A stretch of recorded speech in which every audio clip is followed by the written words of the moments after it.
Hi viewers, welcome to our channel. Present మనతో పాటు దాము బాలాజీ గారు సీనియర్ జర్నలిస్ట్ ఉన్నారు. వారితో ఒకసారి మాట్లాడదాం. నమస్కారం సార్. నమస్తే. సార్, పూణేకి చెందిన ఒక బిజినెస్ మ్యాన్ కేతన్ అగర్వాల్ రీసెంట్గా ఒక లోయలో పడి చనిపోవడం జరిగింది సార్. ఇదేదో ప్రమాదవశాత్తు జరిగిందని చెప్పేసి అందరూ భావించినప్పటికీ ఇప్పుడు తెలిసింది ఏంటంటే అతని కాబోయే భార్య అతన్ని లోయలోకి తోసేసి చంపేసిందని చెప్పేసి పోలీసులు చెప్తున్నారు. అసలు ఏం జరిగింది కేసులో, ఎందుకు ఆమె ఈ విధంగా లోయలో తోసేసి చంపేసింది, మరి పోలీసులు దీన్ని ఎలా పట్టుకున్నారు, ఈ ఘటనలో అసలు ఏం జరిగింది? మనకి మేఘాలయ హనీమూన్ కేసు దేశాన్ని కుదిపేసింది ఫస్ట్ టైము. అంటే ఒక ఒక అతన్ని పెళ్లి చేసుకొని ఆ అమ్మాయి తనని హనీమూన్కి అని చెప్పి మేఘాలయ తీసుకెళ్ళి అక్కడ అతన్ని చంపించేసింది. సో దాని తర్వాత ఇప్పుడు పూణేలో ఒక బిజినెస్ మ్యాన్ని అతన్ని పెళ్లి కాబోయే భార్య నిశ్చితార్థం కూడా అయింది వీళ్ళకి. కాబోయే భార్య ఆ బిజినెస్ మ్యాన్ తీసుకుని వెళ్ళి ఒక పోర్టులో లోహాగఢ్ అనే ఒక పోర్టు ఉంది పూణే దగ్గర, లోనావాలా అంటారు. లోనావాలాకి దగ్గరలో ఒక 400 అడుగుల హైటు ఉంటుంది. అక్కడి నుంచి అతన్ని లోయలోకి తోసి చంపేసింది. ఇది ఇప్పుడు దేశవ్యాప్తంగా సంచలనం సృష్టించింది. సో అసలు ఎవరి బిజినెస్ మ్యాను, ఈ అమ్మాయి ఎవరు, ఈ అమ్మాయి ఎందుకు చంపింది, ఎలా ప్లాన్ చేసింది, తర్వాత దాన్ని యాక్సిడెంట్గా ఎలా నమ్మించినా కూడా మళ్ళీ ఎలా అనుమానాలు వచ్చాయి, ఎలా దొరికిపోయింది అనే విషయాల గురించి మాట్లాడుకుందాం. సో ఈ అమ్మాయి పేరు సియా గోయల్, 20 ఏళ్ళు. ఈ అబ్బాయి పేరు కేతన్ విశాల్ అగర్వాల్, 26 ఏళ్ళు. ఈ అబ్బాయిది పూణే దగ్గర గహుంజే అనే ఒక టౌన్ ఉంది. ఆ టౌన్లో వీళ్ళది రియల్ ఎస్టేట్ కుటుంబం. ఈ అబ్బాయి ఇప్పుడు వాళ్ళ సామ్రాజ్యానికి డైరెక్టరు. చాలా మల్టీ క్రోర్ బిజినెస్ వ్యాపారం. బాగా చదువుకున్నాడు, డైనమిక్ అబ్బాయి. తర్వాత ట్రెక్కింగ్లో కూడా బాగా ఎక్స్పీరియన్స్ ఉంది. పూణే చుట్టుపక్కల చాలా ప్లేసెస్ ఉంటాయి, ట్రెక్కింగ్ ప్లేసెస్. అందువల్ల ఈ అబ్బాయి ట్రెక్కర్స్ అసోసియేషన్లో ఉండి ట్రెక్కింగ్ కూడా బాగా ఎక్స్పీరియన్స్ ట్రెక్కర్. దాని తర్వాత అరేంజ్డ్ మ్యారేజ్ వీళ్ళకి ఫిక్స్ అయింది. ఫిబ్రవరిలో ఎంగేజ్మెంట్ అయింది. నవంబర్లో పెళ్లి చేసుకుందాం అనుకున్నారు. ఉదయ్పూర్లో ప్యాలెస్ని ఆల్రెడీ బుక్ చేశారు. 40 గదులు అక్కడ బుక్ చేశారు. 2 చార్టెడ్ ఫ్లైట్లు బుక్ చేశారు. మొత్తం 17 కోట్ల ఎస్టిమేషన్తో పెళ్ళి ప్లాన్ చేసుకున్నారు. ఈ లోపల ప్రీ వెడ్డింగ్ కూడా ఇండోనేషియాలో ఉండే బాలిలో ప్లాన్ చేశారు. సో ఈ స్థాయిలో వాళ్ళు ప్లాన్ చేశారు. అలాగే కొన్ని వీడియోలు కూడా ఇప్పుడు వైరల్ అవుతున్నాయి. అది అబ్బాయి కారులో పోతూ ఆ అమ్మాయికి గులాబీ పువ్వు ఇచ్చి ప్రపోజ్ చేస్తున్నాడు. ఆ అమ్మాయి చాలా సర్ప్రైజ్ అయిపోయినట్టుగా ఇది చేసుకుని అయ్యో ఇదని చెప్పి అతను హక్ చేసుకుంది. తర్వాత ఒక హోటల్లో మ్యూజిక్ ఏర్పాటు చేసి అబ్బాయి సినిమాటిక్గా కింద ఇలా కూర్చొని ఇలాగా పూవిస్తూ డూ యూ మ్యారీ మీ అని అడుగుతున్నాడు. సో అక్కడ కూడా సర్ప్రైజ్గా మళ్ళీ వాళ్ళిద్దరు కలిసి డ్యాన్స్ వేస్తున్నారు. ఇలాగ అంటే ఆ అమ్మాయి హ్యాపీగా ఉంది ఇతనితో, ఇతను చాలా హ్యాపీగా ఉన్నాడు. అలాగా ఉన్నాయి విజువల్స్ అంతా కూడా. అందుకని ఎవరు కూడా ఈ అమ్మాయి ఇటువంటి పని చేస్తుందని వాళ్ళ ఫ్యామిలీలో కూడా నమ్మలేదు. ఎందుకంటే వాళ్ళ అమ్మతో కూడా, ఆ అబ్బాయి వాళ్ళ కేతన్ వాళ్ళ అబ్బాయితో అమ్మతో కూడా ఈ అమ్మాయి బాగా క్లోజ్ అయింది. వాళ్ళిద్దరు కలిసి షాపింగ్కి విపరీతంగా వెళ్ళేవాళ్ళు, డిన్నర్లకి వెళ్ళి హోటల్కి వెళ్ళేవాళ్ళు. అత్త కోడళ్ళు లాగే వాళ్ళు చాలా ఫ్రెండ్స్ లాగా కలిసిపోయారు. సో ఎప్పుడు కూడా ఆ తల్లికి కూడా ఈ అమ్మాయి మీద కొద్దిగా కూడా అనుమానం రాలేదు.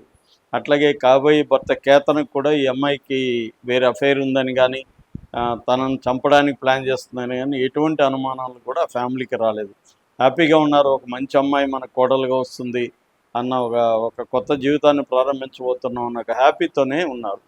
కానీ సడన్గా 18వ తేదీ ఈ పహాడ్కి తీసుకెళ్ళింది ఈ అమ్మాయి. బర్త్డే అని చెప్పి 19 నా బర్త్డే ఉంది అని చెప్పి తీసుకెళ్ళింది. అక్కడ తోసేసింది. వాళ్ళ లవర్ కూడా వచ్చాడు. వాళ్ళిద్దరు కలిసి అతన్ని 400 అడుగులు తోసేశారు. మరుసటి రోజు శవం దొరికింది. అయితే పోలీసులకి అనుమానం వచ్చింది, వీళ్ళ ఇంట్లో వాళ్ళకి అనుమానం వచ్చింది. ఎందుకంటే తను హైలీ ఎక్స్పీరియన్స్డ్ ట్రెక్కరు. అతను ఇప్పటివరకు ఎటువంటి ప్రమాదాలకు లోను కాలేదు. రెండోది, ఆ పహాడ్ అనేక సార్లు ఇతను వెళ్ళాడు. అనువనువు ఇతనికి తెలుసు. కాబట్టి ఇతను యాక్సిడెంటల్గా జారి పడిపోయే ప్రసక్తి ఉండదు. ఏదో జరుగుంటుందని పోలీసులకి అనుమానం వ్యక్తం చేస్తే పోలీసులు ఏం చేశారంటే వీళ్ళ ఫోన్లు ఈ అమ్మాయి ఫోన్ తీసుకున్నారు. ఆ ఫోన్లో ఎవరెవరికి కాల్స్ వెళ్ళాయంటే వీడికి వెళ్ళాయి. చేతన్, వాడి పేరు వచ్చి చేతన్ బాబులాల్ చౌదరి, 22 ఏళ్ళు. ఆ అబ్బాయి వచ్చి కొందవా అనే ఒక స్మాల్ టౌన్లో ఒక స్మాల్ షాప్కి ఓనర్. ఆ అబ్బాయితో ఈ అమ్మాయికి అఫేర్ ఎప్పటి నుంచో ఒక 1.5 ఇయర్ నుంచి అఫేర్ నడుస్తుంది. సో కానీ పెద్దల ఒత్తిడితో ఈ అమ్మాయి పెళ్లికి ఒప్పుకుంది. ఇప్పుడు ఈ పెళ్లి నుంచి ఎలా బయటకు పోవాలో తెలియట్లేదు. తెలియకపోవడంతో దాంతో ఈఎంఐ ఏం డిసైడ్ అయిందంటే వీడిని చంపేస్తే మనకి మన అప్పుడు ఆ, మన పెద్దలు మా అమ్మ నాన్న నన్ను ఆ, కాబోయే మూడు చనిపోయాడు కాబట్టి నాకెవరు ఇంకా సంబంధాలు రావు, చచ్చినట్టు నేను కోరుకున్న అతనికి నాకు ఇచ్చి పెళ్లి చేస్తారని అమ్మాయి అనుకున్నది. లవర్కి చెప్పింది. లవర్ కూడా ప్లాన్ కరెక్ట్గానే ఉందన్నాడు. సో వీళ్ళు ఒక ప్లాన్ వేస్తారు. దాని ప్రకారం వీళ్ళు ఏం చేస్తారంటే ముందుగా అమ్మాయి రెక్కి అంటే మే 31న ఒకసారి పహాడ్కి వెళ్దామని ఇతను అడిగితే వెళ్దామని చెప్పింది. వెళ్ళింది. వెళ్ళినప్పుడు చూసింది, ఓహో ఇది కరెక్ట్ ప్లేసు, ఇక్కడైతే చాలా స్టీప్గా ఉన్నాయి, ఎడ్జెస్ ఉన్నాయి, ఇక్కడైతే ఎడ్జ్కి తీసుకెళ్ళి అతన్ని తోసేస్తే యాక్సిడెంట్ లాగా మనం చెప్పేయచ్చు, ఇదే కరెక్ట్ ప్లేస్ అని అమ్మాయికి అనిపించింది. దాన్ని లవర్తో డిస్కస్ చేసింది. లవర్ కూడా మంచి ప్లేస్ అది, అదే పని చెయ్యి అని చెప్పాడు. సో దాని తర్వాత ఈ అబ్బాయి కాబోయే హస్బెండ్ కేతన్ ఈ అమ్మాయి బర్త్డేకి బాలికి తీసుకెళ్దాం అనుకున్నాడు. బాలికి టికెట్లన్నీ బుక్ అయిపోయినాయి. టికెట్లు ఇంకా బాలికి వెళ్ళాలి, ఈరోజు వెళ్ళాలి. వెళ్ళి బయలుదేరే కార్యక్రమంలో ఉంటే సడన్గా అబ్బాయి పాస్పోర్ట్ కనిపించలేదు. దాంతో జర్నీ ఆగిపోయింది. అది ఈఎంఐఏ దాచిపెట్టిందని తర్వాత తెలిసింది. అప్పుడు తెలియదు వాళ్ళకి. సరే పాస్పోర్ట్ పోయింది కదా అంటే అప్పుడు ఈఎంఐ ఏమనిందంటే అది పోతే పోయింది, మనల్ని మనం ఈ పహాడికే పోదాం, బాగుంది అక్కడ అని చెప్పి ఇతన్ని తన బర్త్డే ముందు రోజు అంటే 18th ఫ్యామిలీని అందరినీ కూడా ఆహ్వానించింది ఈఎంఐ ప్లాన్డ్గా. ఇవి లవర్కి కూడా చెప్పింది. వీడు కూడా అక్కడ టూరిస్టులలో కలిసిపోయాడు. వీడు కూడా ట్రెక్కర్స్లో లవరు కలిసిపోయి వీళ్ళని దగ్గరగా ఫాలో అవుతున్నారు. ఫ్యామిలీస్ నుంచి ఈ అమ్మాయి దూరంగా తీసుకెళ్ళింది. వీడిని ఫోటోలు తీసుకుందామని చెప్పింది. యాక్చువల్గా అయితే అంతకుముందు ఒకసారి రిహార్సల్స్ చేసింది ఈ అమ్మాయి. ఇప్పుడు జూన్ 14న ఒకసారి తీసుకెళ్ళింది పహాడికి. తీసుకెళ్ళి ఒక దగ్గర తోసేయిపోయింది. జస్ట్ తోసింది ఇలాగ. కానీ అతను ఎక్స్పీరియన్స్ ఉండడం వల్ల పడిపోకుండా ఒక చెట్టు ఉంటే చెట్టుని ఆసరాగా తీసుకొని నిలబడి ఏమైంది అన్నాడు. ఇక్కడ పాము వచ్చిందని చెప్పింది. సో అతను నమ్మాడు. ఈ అమ్మాయి అంటే పాము వచ్చిందని టెన్షన్గా ఎమోషనల్కి పోయి అతను అడ్జస్ట్ చేసుకుని ఏదో డ్రామా చేసింది.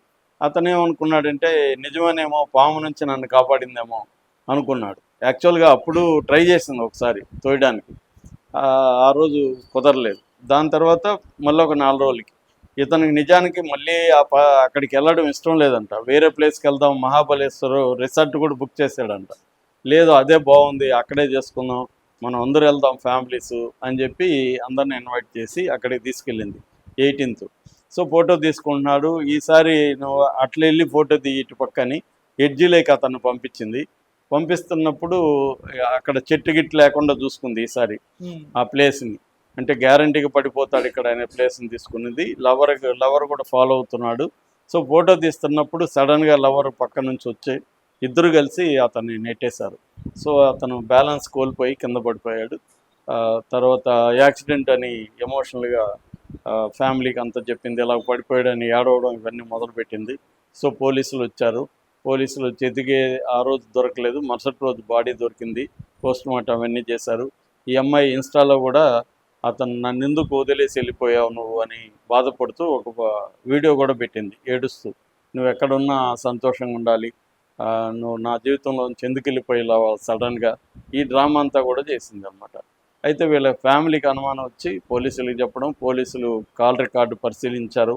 దాని తర్వాత సీసీటీవీ ఫుటేజీలో ఇంకెవరన్నా ఉన్నారని చూశారు.